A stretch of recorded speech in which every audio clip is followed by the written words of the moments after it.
Modi ji criminal नहीं है, Amit Shah criminal नहीं है, कौन बीजेपी में क्रिमिनल नहीं है बताइए। सारे क्रिमिनल भरे हुए, सारे गुजराती भरे हुए, बताइए आप कितने भरे हुए। ब्राह्मण भी तो नारे लगाते थे, मंदिर बनाए। कहाँ करे, आप भी लगाएंगे नारे, अभी भी लगाएंगे नारे। नारे लगाने से जो आपने मांगा वो मिला, जो आपने मांगा वो मिला। अब रोजी रोटी मिले ना, हमारे युवा पढ़ लिख के तैयार हो गए, इनको कहाँ रोजी, कहाँ आप कह रहे बहुजन समाज पार्टी ने कभी बुरा नहीं किया, पर इनके नारे जो थे शुरुआत में, हाँ, उसको लेके तो ब्राह्मण समाज आज भी बौखलाता है। नहीं, एक सेकंड, जिन नारों को लेके बात की जाती थी, मायावती जी ने वो एक नारा नहीं दिया आज तक। बहुजन समाज पार्टी ने दिया। सुन लीजिए, उत्तर प्रदेश में तो राम राज्य है। उत्तर प्रदेश में अगर राम राज्य होता, अगर राम राज्य होता तो ब्राह्मणों की ये स्थिति नहीं होती। मैं ये पूछना चाहता हूँ कि बहुजन समाजवादी पार्टी ने आज तक ब्राह्मणों के साथ क्या गलत किया है, मुझे कोई गलती बता दे। लोग चिल्लाते हैं कि आरक्षण SC ST को लेके बहुत बयानबाजी करते हैं और बसपा पर दोषारोपण देते हैं। मैं ये पूछना चाहता हूँ। नमस्कार, आप देख रहे हैं बहुजन टीवी और मैं हूं आपके साथ पूजा। आज हम मौजूद हैं आगरा में, जहां बहुजन समाज पार्टी के महासचिव सतीश चंद्र मिश्रा अपनी प्रबुद्ध विचार संगोष्ठी को लेकर एक बार जनता के बीच मौजूद हैं। इनकी इस संगोष्ठी का सीधा सीधा मकसद है उत्तर प्रदेश की 13% ब्राह्मण समाज को अपनी ओर आकर्षित करना, उनका वोट बहुजन समाज पार्टी के खाते में डालना। लेकिन यहाँ दिक्कत यह है कि ब्राह्मणों को लुभाने की कोशिश सिर्फ और सिर्फ बहुजन समाज पार्टी नहीं कर रही। उनके साथ साथ एक तरफ बीजेपी ये दावा करती है कि उनके पास ब्राह्मणों का वोट है, दूसरी तरफ समाजवादी पार्टी अखिलेश यादव लगातार ये दावा करते रहते हैं कि ब्राह्मण उनके साथ हैं और ब्राह्मणों को लुभाने के लिए अखिलेश यादव ब्राह्मण सम्मेलन भी करने जा रहे हैं। इसके अलावा अगर बीजेपी की बात करें तो अभी बीते कुछ हफ्तों पहले देश के प्रधानमंत्री नरेंद्र मोदी 1500 करोड़ की योजनाओं के साथ उत्तर प्रदेश को लुभाने का पूरा प्रयास कर चुके हैं और देखना बहुत ही मनोरंजक होगा कि कौन सी पार्टी कितना उत्तर प्रदेश की जनता को लुभा पाती है। और रही बात ब्राह्मण वोटर्स की, तो ब्राह्मण वोटर्स किसके पलड़े में जाते हैं? क्या वो बट जाएंगे या फिर वो एक होकर किसी एक पार्टी को अपना समर्थन देंगे? इसी बारे में बात करने के लिए इस वक्त हमारे आसपास कुछ लोग मौजूद हैं, उनसे बात करते हैं और जानते हैं कि यहाँ का वोट किसको जाएगा, किसको वोट देने वाले हैं, यहाँ की जनता किसको वोट देने वाली है। इस बार किसको वोट देने वाले हैं बाबा? ब्राह्मण समाज तो बटेगा। हाँ, बटेगा। क्यों बटेगा? कई जगह हो जाता है, एकजुट रहता ही नहीं। हाँ। एकजुट क्यों नहीं रहता ब्राह्मण समाज? सतीश जी सही कहते हैं कि भटक जाते हैं। भटक जाते हैं ज़्यादातर। हाँ। तो ब्राह्मण तो बुद्धिजीवी कहलाते हैं, फिर कैसे भटक जाते हैं? भटक जाते हैं सही ज़्यादातर। हाँ। बुद्धि बढ़ जाती है और पाए। हाँ। तो क्या आपका विचार क्या है? नहीं, हम तो BSP को ही वोट देंगे। आप BSP को देंगे? और यहाँ पे ब्राह्मण वोटर्स कौन कौन है? मेरा नाम प्रदीप भारद्वाज है। अच्छा। मैं आरा से हूँ और मेरा वोट BSP पे ही जाएगा और मेरे रिश्तेदार, नातेदार, यार दोस्त जितने भी हैं सब BSP पे ही वोट देंगे। पहले मैं BJP में था, लेकिन अब मैं BSP से। BJP में कार्यकर्ता? नहीं, BJP पे वोट दिए थे, वोटर थे आप। अब BSP पे देंगे। अच्छा, अब BSP पे। क्यों, BJP से मन भर गया? हाँ मैम, नौकरी चाहिए मैम, जॉब चाहिए, इससे है क्या हो रहा। क्यों मन भर गया BJP से? BJP का कुछ नहीं है, बीजेपी ब्राह्मणों को सम्मान नहीं दे रही है। सम्मान जहाँ ब्राह्मण को मिलेगा, ब्राह्मण वहाँ जाएगा। ब्राह्मण सम्मान का मुका है। सम्मान के लिए ब्राह्मण जाएगा, विकास का क्या? विकास का भी जाएगा, लेकिन विकास के लिए सम्मान वाला आदमी जो सम्मान करेगा वो विकास भी करेगा, वो भी करेगा। वो BSP पे जाएगा। हमारा सही आदमी के लिए वोट जाएगा, भले वो BJP का हो चाहे बसपा का हो। सही आदमी के लिए जो सही समाज को लेके जाएगा, सभी को लेके जाएगा, उसके लिए वोट है। तो BJP ने उत्तर प्रदेश में विकास नहीं दिया? विकास खूब करा है, खूब जिक्के करा और आगे भी करेगी। BJP खूब कर रही है, लेकिन थोड़ा बहुत वो उनको भी घमंड हो गया है। उनको भी घमंड हो गया है कि वो कुछ बहुत 30 मार का हो गए, वही देवता हो गए, जो वो करेंगे वही होगा। ऐसा उनका घमंड उतार दिया जाएगा अगर वो ऐसा करेंगे। तो क्या किया उन्होंने? आपके लिए विकास भी किया है, फिर घमंड किस बात? कुछ करा है तो ब्राह्मणों का सम्मान भी करेंगे वो। अच्छा, वो भी करेंगे। अच्छा, विकास की बात करिए। विकास हुआ है? विकास हुआ है। क्या विकास हुआ है? विकास मायावती जी भी करती हैं और मुलायम सिंह जी भी करते हैं। BJP ने ज्यादा करा है, इसमें कोई शक नहीं है। आप विकास हर जगह देखते हैं, सम्मान नहीं देखते? सम्मान भी देखेंगे, विकास भी देखेंगे, सभी का सम्मान देखेंगे। कोई छोटा आदमी है उसका भी सम्मान देखेंगे, भले ही वो कोई भी हो। तो मतलब इस बार का चुनाव आपके लिए सम्मान के लिए है? सभी के विकास और सम्मान सबके लिए, जो बढ़िया आदमी हमने अपने कहिए वो इसको वोट देंगे, हम सबको देखेंगे कौन बढ़िया। हाँ चलिए आइए इधर आइए। मेरा ब्राह्मण हूँ मैं, मेरा वोट जाएगा बीएसपी को। क्यों? यो जाएगा कि बीएसपी जो हमारा सम्मान कर रही है, हमारा बीजेपी ने सम्मान नहीं किया, और ना ही सम्मान करने के बाद में आज हमारे ब्राह्मण बंधु। कैसे नहीं किया सम्मान? बता रहा हूँ, जो विकराल कांड में हुआ, कैसा हुआ, हरदोई में हुआ, कहाँ हुआ, प्रतापगढ़ में हुआ, कितने ब्राह्मण मारे गए, ब्राह्मणों को कहाँ दिया गया, कुछ बताइए आप। तो योगी जी तो कह रहे हैं कि वो जो हुआ वो क्रिमिनल्स थे, वो गैंगस्टर्स थे। योगी जी की नजर में सब क्रिमिनल, ब्राह्मण सारे क्रिमिनल थे हिंदुस्तान। आप उसको, वो कहते हैं आप उसको जाति से जोड़ के मत देखिए, धर्म से जोड़ के देखा जाएगा। क्या हिंदुस्तान के सारे ब्राह्मण क्रिमिनल्स हैं क्या? सही बात है। नहीं, तो आप अगर यहाँ पे विकास, आप अगर विकास दुबे की, आप अगर विकास नहीं है क्या? आप अगर विकास दुबे नहीं है, मोदी जी क्रिमिनल नहीं है, अमित शाह क्रिमिनल नहीं है, कौन बीजेपी में क्रिमिनल नहीं है बताइए? सारे क्रिमिनल भरे हुए, सारे गुजराती भरे हुए, बताइए आप कितने भरे हुए? इंदिरा जी ने कितना शासनकाल किया और कितना बढ़िया शासनकाल किया, आज बताइए क्या? बीजेपी है वो गंगा मैया हो गई है, जो उसमें जाए उसके सब पाप जम जाते हैं। अच्छा। हाँ, और बीजेपी के अंदर इस समय केवल ब्राह्मण और किसान, इसके लिए कोई जगह नहीं है। परिचय क्या आपका? मैं प्रदीप शर्मा हूँ, किसान नेता हूँ। तो आप ये बताइए कि उत्तर प्रदेश में जो कहा जा रहा है कि बीजेपी ने ब्राह्मणों का सम्मान नहीं किया, कितना सही है? सत्य बात है, कोई बताओ कहाँ है रहा सम्मान? 100% आगरा 0 है हमारा। कुछ ऐसे मुद्दे भी तो बताइए, कहाँ क्या हुआ है? नहीं, मैं भी बेटा पीड़ित किसान, मेरा डीएम लिखता है 5 लाख रुपए पीड़ित किसानों को दे दिए जाएं, 1-1-18 को, आज तक वो भेज दिया। आपको कौन दे रहे हैं? तुम ब्राह्मण है। तो आपका वोट किसको जाएगा इस बार? मेरा वोट तो हम देखेंगे, बीजेपी को देंगे नहीं, केवल ये सपा है बसपा, जो अच्छी लगेगी उसको देंगे वो। तो मतलब देखने आए हैं अभी? नहीं, हम देख रहे हैं, कोशिश ये सबको चुनाव से पहले ही ब्राह्मण लगते हैं, पर बीएसपी ने ब्राह्मणों के साथ अच्छा किया है और करती रही है। क्यों? ब्राह्मण समाज जागरूक हो चुका है। ब्राह्मण समाज के लिए आज किसी सरकार ने कुछ नहीं किया, और ना ही ब्राह्मण समाज को आज। अब तक क्या सो रहा था ब्राह्मण समाज? ब्राह्मण समाज सो नहीं रहा था। ब्राह्मण समाज का जिस दिन डंका बज जाएगा ना, उस दिन ब्राह्मण समाज पूरे हिंदुस्तान को हिला के रख देगा। ब्राह्मण समाज कभी ब्राह्मण समाज को ब्राह्मण समाज कभी नहीं सोया। जब सत्ता के गलियारों से अत्याचार हुआ है, चाहे किसी भी सरकार ने किया हो, तो सत्ता को परिवर्तन कराने का काम ब्राह्मण ने ही किया है। बीजेपी को सत्ता में से हटाने वाली ब्राह्मण थी, समाजवादी पार्टी को अत्याचार से तंग आकर हटाने वाली ब्राह्मण थी। आज ब्राह्मण समाज बसपा के नीचे अपने को सुरक्षित मानता है। ब्राह्मणों के साथ भाजपा ने केवल धोखा और धोखा किया है। अभी मोदी जी ने नीट में 27% ओबीसी को आरक्षण देने की बात की है, और 10% का झुंझुनू इन्होंने सवर्ण को दिखाया है।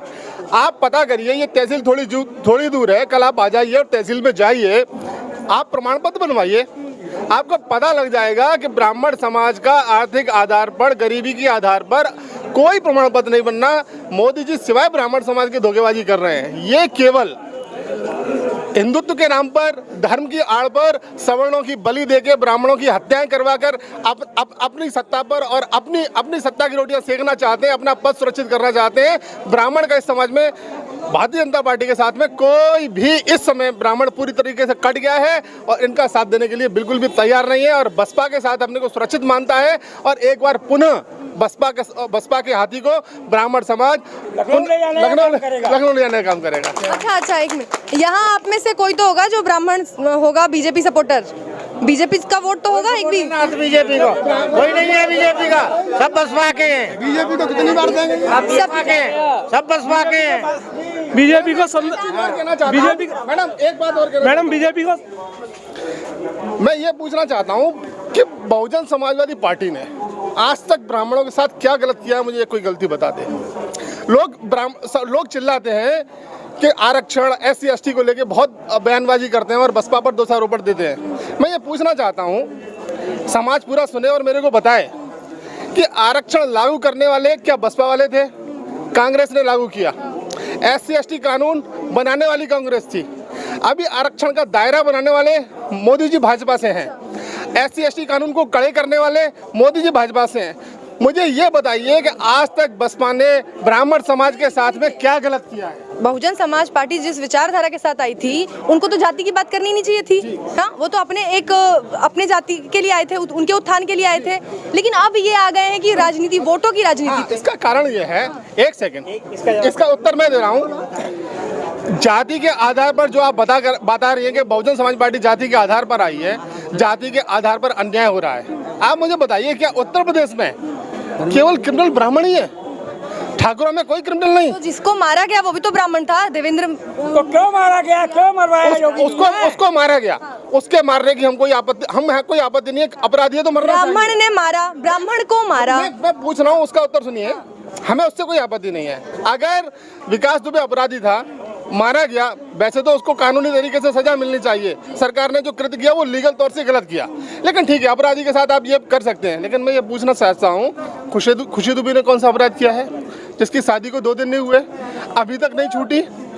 ये चुन चुन के, मुझे एक बात बताइए, इतने अपराधियों का नाम ठाकुरों का लिस्ट में है, धनंजय सिंह है, बड़े बड़े अपराधी हैं, राजा भैया जिनके साथ योगी जी फोटो खिंचवाते हैं, ये अपराधी नहीं है? इनके खिलाफ आप 151 का केस भी नहीं लगाएंगी। सीधे सीधे आप ये कह रहे हैं कि ब्राह्मणों को बीजेपी में टारगेट किया जा रहा है। बिल्कुल, इसमें कोई दो राय नहीं, इसमें कोई दो राय नहीं कि योगी जी नाथ संप्रदाय से आते हैं और उनका एक ही उद्देश्य है कि ब्राह्मणों को खत्म करो, इनके वजूद को खत्म करो। इसके अलावा उनका कोई उद्देश्य नहीं है। और योगी, ये निश्चित है, आप भी जानते हैं। बीजेपी को क्या 13% इस वोट से कोई दिक्कत है? वो भी तो लुभाना चाहते हैं। मैं बता रहा हूँ, बीजेपी इस 13% के वोट पर अपना एकाधिकार समझती है।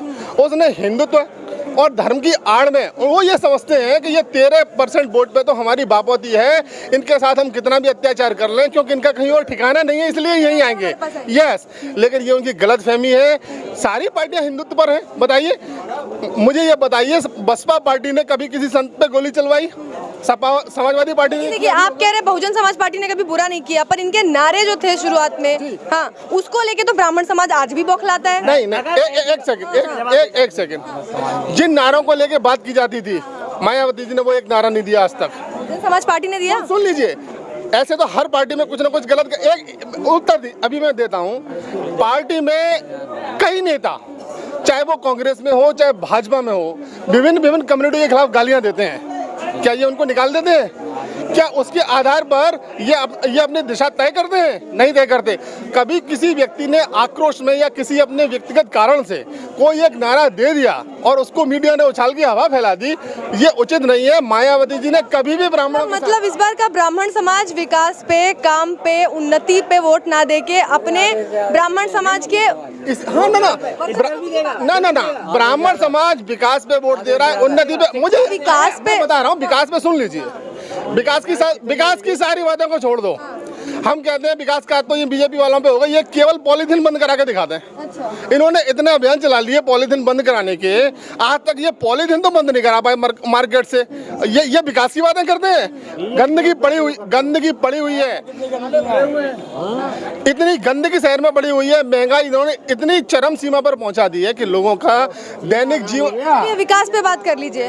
वो उत्तर प्रदेश में कह रहे हैं कि विकास हमने घर घर पहुंचाया है, आप जाके देख लीजिए। वही देखने हम आए हैं, वही पूछने हम आए हैं। अब बताइए। ओके मैम, गली बस्ती में चल के मैडम विनाश की बात करिए ना। सरकार ये बता रही है कि हमने विकास किया है, लेकिन इसके साथ साथ सेंट्रल गवर्नमेंट, स्टेट गवर्नमेंट ये क्यों नहीं बता रही है कि हमने विनाश ना किया? विनाश के आंकड़े लाइए सरकार से। आप मीडिया से, आपके पास सारे आंकड़े होंगे।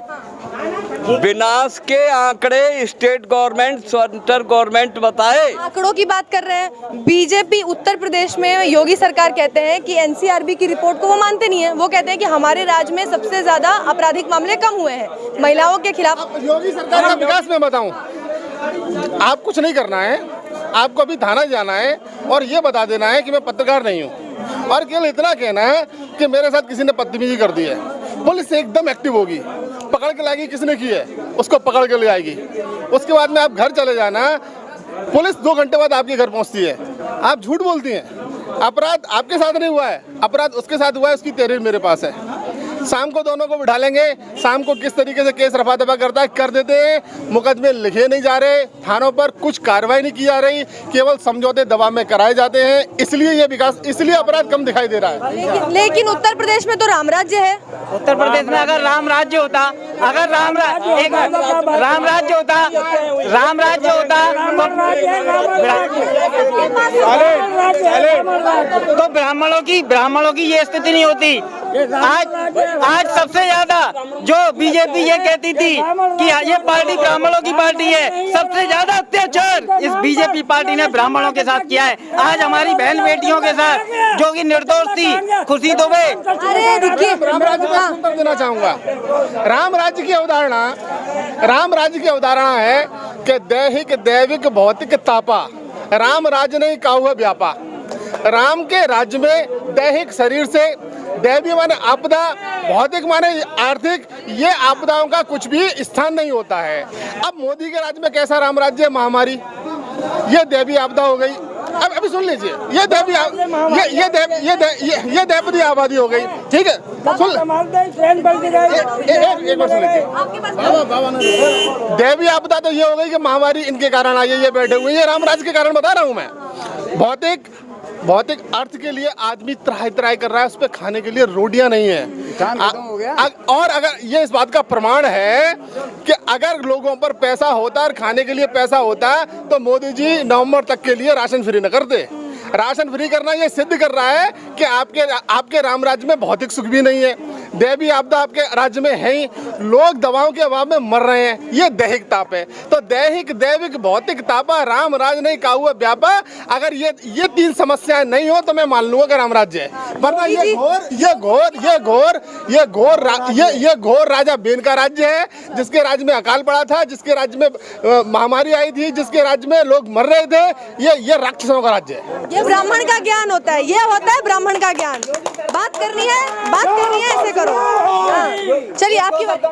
हाँ प्लीज। योगी सरकार बोलती है कि हमने 70 करोड़ लोगों को राशन दिया है, जबकि एक बात ये कहते हैं कि हमने संपूर्ण हिंदुस्तान का विकास किया है। तो मैं पूछता हूँ कि 70 करोड़ में हमारी औकात इतनी रह गई, हमारी वैल्यू इतनी रह गई कि हमें राशन लेने के लिए गवर्नमेंट पे आश्रित होना पड़ रहा है। तो मैं योगी सरकार से ये कहना चाहता हूँ कि फ्री में राशन बांटने की जगह ये चीज को प्रावधान ना दे करके लोगों के उत्थान के बारे में सोचें। और इस बार 2 शब्दों में बात खत्म करूंगा। इस बार का ब्राह्मण समाज पूरे भारत का, यूपी का ही नहीं कह रहा मैं, पंजाब की भी बात कर रहा हूँ, बिहार की भी बात कर रहा हूँ, पूरे भारत का ब्राह्मण इस बार बीएसपी गवर्नमेंट के साथ होगा, बीएसपी सरकार के साथ होगा। और आने वाले समय में 2022 में हम बीएसपी को पूर्ण बहुमत के साथ विजयी बनाएंगे। और अभी सभी आप मीडिया परिवारों का, बंधुओं का मैं स्वागत करता हूँ। धन्यवाद। हाँ चलिए, ब्राह्मणों पे बहुत बात हो गई, थोड़ा विकास पे आइए। मैम विकास तो नहीं हुआ मैम। आइए, हाँ आइए, रोजगार पे बात करेंगे। 2 करोड़ रोजगार देने की बात की थी योगी जी ने। 2 करोड़ रोजगार वो देश की बात हो गई। वो कह रहे हैं कि हमने 6.5 लाख तो रोजगार दे दिए। कहाँ दिए? हम नौकरी छुड़वा और दी है, कहाँ मिली है? मैं ग्रेजुएशन करके बैठा हूँ, नौकरी नहीं मिली। हमें इतने बड़े बड़े सपने दिखा दिए, हमारे माँ बाप की आंखों में जाके देखिए, हमें ग्रेजुएशन कराते हैं, कैसे कैसे वो पैसा खर्च करते हैं। आज हमें रोजगार के लिए भटक रहे हैं, ना प्राइवेट सेक्टर में नौकरी है, ना सरकारी में नौकरी है। नाम क्या आपका? मेरा विशाल नास्तिक नाम है मेरा। मैं ग्रेजुएशन कर चुका हूँ, मैं आज चारों तरफ भटक रहा हूँ। मैं अपने परिवार की तरफ देखता हूँ, मैं अकेला हूँ, मेरा कोई भाई नहीं है, मेरी 6 बहनें हैं, 2 एक्सपायर हो चुकी हैं, 4 बहनें हैं, उनका पालन पोषण कैसा हो? मेरे पापा जी पान की दुकान लगाते हैं। आज बताइए, रोजगार संबंध है। देखो, इसीलिए जनसंख्या कानून लाए योगी जी, कह रहे हैं 2 बच्चे होंगे हम विकास अच्छा करेंगे। ठीक है, तुमने कहा तो अब पकड़ के कोई रोजगार भी तो नहीं दे रही है सरकार। जो रोजगार क्या है, 1 मिनट। जैसे योगी जी कानून लाए, योगी जी से सवाल है। हाँ योगी जी कानून लेके आए कि 2 बच्चे होंगे, नियंत्रण होगा जनसंख्या, और जिन ठीक है, और जिनके 4 बच्चे पैदा है उनको क्या हुआ? उनका 1 बच्चा क्या बोले थे आप? वो क्या डायरेक्ट उठा के थे डीएम बना दें, डीएम बना देंगे उठा के डायरेक्ट। योगी जी से सवाल है कि जिसका 1 बच्चा है वो सीधे डीएम बनेगा क्या? योगी जी क्या 1 बच्चे को आईपीएस ऑफिसर बना देंगे? जिसके 6 बच्चे हैं वो अपना पालन पोषण कैसे कर रहा है? 2 बच्चे हो जाएंगे तो 2 बच्चों पे योगी जी क्या उनको डायरेक्ट गद्दी में बैठा लेंगे या झंडा लेकर बैठा लेंगे? योगी जी के पास बाबा आपके कितने बच्चे हैं? वो भिखारी है, भिखारी। आपके कितने बच्चे हैं? 6 बच्चे हैं, 6। मैं ब्राह्मण समाज से बिलोंग करता हूँ और पूरे हिंदुस्तान ब्राह्मण से समाज में बिलोंग करता हूँ। पिछली बार जब मोदी जी आए थे तो काशी में, तो उन्होंने कितना अच्छा आपको वो दिया है, स्क्रीन दिया है। आप घर बैठे कहीं से भी गंगा आरती देख सकते हैं। और क्या चाहिए बताओ? विकास की बात कर रहे हो आप। क्या विकास से विकास होगा देश का? ये आरती सुनिए मैम, सुनिए, इतने लोग आरती उतार रहे हैं, घंटी बजा रहे हैं, करोड़ों की संख्या में मंदिर बने हुए हैं, इतनी दुआएं और आरती करने के बाद देश की हालत क्या है? जो विकास की बात कर रहे हैं वही करते, ईश्वर करता, खुदा करता, अल्लाह करता, तो ये क्यों चिल्ला रहे हैं? फिर तो अपने आप हो जाता। तो जब राम मंदिर की और बात हो रही थी तो क्या आप नहीं चाहते थे कि वहाँ राम मंदिर बने? तब तो सब नारे लगाते थे मंदिर वहीं बनाएंगे। नहीं बन रहा है तो खुश होइए भाई, लोगों की आस्था है, आस्था के लिए नारा लगाया। देश की लोगों की आस्था थी, आस्था के लिए लोगों ने नारा लगाया मंदिर बनना चाहिए। लेकिन अब वो मंदिर बन गया या बनेगा, उसमें जो स्थिति निकल के आ रही है देश की बहुसंख्यक हिस्से की, उसको आकलन करिए। आप देखिए डोर टू डोर जो 3000 करोड़ की पेट जो रोजी से भरता, रोजी से भरता ना। मंदिर एक आस्था है। ब्राह्मण भी तो नारे लगाते थे मंदिर बनाएंगे। कहाँ करे? आप भी लगाएंगे नारे, अभी भी लगाएंगे नारे लगाने से जो आपने मांगा वो मिला, जो आपने मांगा वो मिला। अब रोजी रोटी मिले ना। हमारे युवा पढ़ लिख के तैयार हो गए, इनको कहाँ रोजी, हाँ। आज जो है शिक्षक मुझे आप निकाल दिए गए। मुझे ये बताइए, ये मंदिर बीजेपी ने दिया है? ये मंदिर तो उनके पिछली बार घोषणा पत्र में था। हाँ, मैं उत्तर देता हूँ। तो हाईकोर्ट। हाँ, देखो, उन्होंने घोषणा पत्र में था तो क्या वो कानून लाके इस मंदिर को बनाए? कानून लाके मंदिर को नहीं बनाए। मंदिर का निर्माण किया सुप्रीम कोर्ट ने। अभी सुप्रीम कोर्ट को ऐसा निर्णय दे दे जो समाज के खिलाफ जा रहा हो, बाई चांस, तो इसकी जिम्मेदारी ये लेंगे? सुप्रीम कोर्ट की जिम्मेदारी ये कैसे ले सकते हैं? मंदिर का मुद्दा ठीक है, लेकिन वो तो तैयार थे कि अगर सुप्रीम कोर्ट में फैसला नहीं आया तो कानून लाके बनवाएंगे, लेकिन बनवाएंगे। बिल्कुल तैयार नहीं थे। अगर वो तैयार होते तो इतने साल मंदिर निर्माण के काम को टाला नहीं जाता। ये काम कब का किया जाता? आप सरकार में 5 साल रहे पहले, क्यों नहीं आप कानून लेके आए? जब आपको लगा कि ये मंदिर निर्माण का काम साक्ष्य तो उसके हैं, सुप्रीम कोर्ट के माध्यम से पूरा होने वाला है, तब आप ये डायलॉग देने लगे कि अगर मंदिर नहीं बना तो हम कानून लाएंगे। और वो भी जितने भी डायलॉग देने वाले हैं वो सारे के सारे नेता थे पार्टी के। सरकार के किसी प्रवक्ता ने ये नहीं कहा, गवर्नमेंट के किसी प्रवक्ता ने ये नहीं कहा कि हम कानून लेके। एलईडी स्क्रीन लगी है आपके काशी में, वाराणसी में, गंगा आरती देख सकते हैं आप घाट पे कहीं से भी। लगी, हमारे पैसों से लगी, तो वो अच्छा है ना, हमारे पैसों से लगी हुई है। एक मिनट, 3.5 करोड़ रुपए की मूर्ति क्यों बनवाई? क्या इनके बाप का पैसा था? ये हमारी जनता का पैसा, खून पसीने का किस लिए लगा? एलईडी में नहीं दिखाई, बिहार में एलईडी लगवा रहे हैं, बिहार में एलईडी लगवा कर प्रचार करवाया, और ये अपनी बातें करते, क्या इनमें ताकत है? अच्छा, जनसंख्या कानून से कितना परिवर्तन आएगा उत्तर प्रदेश में? जनसंख्या में कोई परिवर्तन नहीं आएगा मैडम, कोई परिवर्तन नहीं आएगा। क्यों नहीं आएगा? क्योंकि जनसंख्या पहले जो बैठे हुए हैं, सत्ता में बैठे हुए हैं, उनकी जनसंख्या रोको आप। उनकी जनसंख्या है, उनकी जनसंख्या क्या सारे जोगी जी और मोदी जी हो जाएंगे क्या? ऐसा तो नहीं होगा। जब ऐसा होगा तो एक चुनावी लॉलीपॉप है। बीजेपी में कितने नेता हैं जिनके 2 से ज्यादा बच्चे हैं? सरकार उनका क्या करेगी? पहले उन पे भी तो कोई नियम लागू करना कह रहे ना कि फिर चुनाव नहीं लड़ पाएंगे वो। नहीं, तो अभी ऐसा तो कुछ नहीं है। जब भी ये लोग आते हैं चुनावी कोई ना। अच्छा, 1 मिनट, नौकरी मिली? हम 2 साल से बीटीसी करके बैठे हैं, कोई नौकरी नहीं मिली। लखनऊ में कितने युवाओं ने लखनऊ विधानसभा में धरना दिया, उनको क्या मिला? चलो 1 मिनट, जाते जाते महंगाई की बात कर लेते हैं। महंगाई, पेट्रोल, इतना बड़ा मुद्दा है महंगाई इस बार के चुनाव में। पेट्रोल और डीजल जो है वो ट्रांसपोर्टेशन का सबसे बड़ा साधन है हमारे देश में।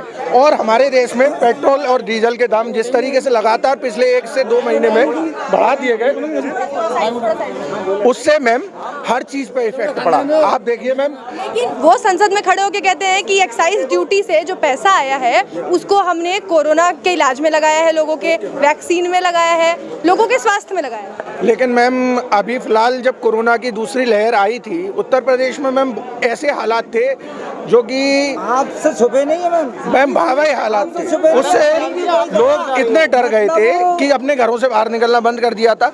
और जो बीमार थे उनको क्या मिल रहा था? वो ऑक्सीजन की कमी थी अब मैम, और इंजेक्शन की। लोग कहते हैं कि उत्तर प्रदेश में कोई बोल दे, उत्तर प्रदेश में संपत्ति जब्त बड़ी जल्दी होती है, कितना सच है? ऐसा है, संपत्ति इसलिए जब्त होती है। सच है कि नहीं है? हाँ मैम, सच है। जो सरकार के खिलाफ बोलेगा उसकी संपत्ति जब्त हो जाएगी। कल मैं आज बोल रहा हूँ भाजपा सरकार के खिलाफ, कल का क्या भरोसा? मेरे को भी जेल में डाल। संपत्ति कितनी है, डर नहीं लगता? मैम डर तो लगता है, लेकिन मैम आवाज भी उठाना भी तो आवश्यक है। मैम तानाशाही नहीं चल रही है, सच्चाई दिखाई, उनके यहाँ से रेड पड़ी। भारत समाचार मीडिया है, भारत समाचार ने अगर सच्चाई दिखाई तो रेड पड़ी ना उनके यहाँ। और जो मीडिया है, बहुत सारी मीडिया है, उनके यहाँ क्यों नहीं डलता है? तो इस बार का एक मिनट जाते जाते इस बार के एक मिनट, क्या मैं ये कहना चाहता हूँ, बीजेपी सरकार ने जब से बैठी है सत्ता पर, ट्रेन एक्सीडेंट हुआ, उसके अलावा कई हुए, उसके बाद में आए दिन पेट्रोल पे ही महंगाई, डीजल पे ही महंगाई होती है, और गैस सिलेंडरों पे ही महंगाई होती है, खाद्य सामग्रियों पे ही महंगाई होती है, और किसी चीज पे महंगाई नहीं है। चलिए, इस बार का मुद्दा महंगाई, बेरोजगारी, उनकी संपत्ति जब्त कर ली जाएगी और जेल में डाल दिया जाएगा। जो लड़के जो नौकरी कर रहे हैं उनको कंपनियों से निकाल दिया, आधी तनख्वाह कर दी गई है, और महंगाई कितनी। चलिए एक बार, हाँ मैम ये एक सेकंड महामारी कंट्रोल होने का जो श्रेय ये अपने ऊपर ले रहे हैं, इनका इतनी भी हिस्सेदारी नहीं है, इनकी इतनी भी हिस्सेदारी नहीं है। आप आंकड़े देखें, जो भी डॉक्टर के पास गया वो वापस नहीं आया। महामारी में जितने भी ठीक होने वाले हैं, जो होम क्वारंटाइन हुए, जिन्होंने आयुर्वेद का सहारा लिया, अपने परिवारजनों का सहारा लिया, और छोला छाप डॉक्टरों की उसमें बहुत बड़ी भूमिका रही, उनके बूते ठीक हुए हैं। इसमें सरकार के डॉक्टरों का, सरकार की दवाइयों का किंचित भी योगदान नहीं है। यहाँ का वोट किसको जाएगा? सीधा सवाल। बीएसपी को। चलिए, बहुत धन्यवाद।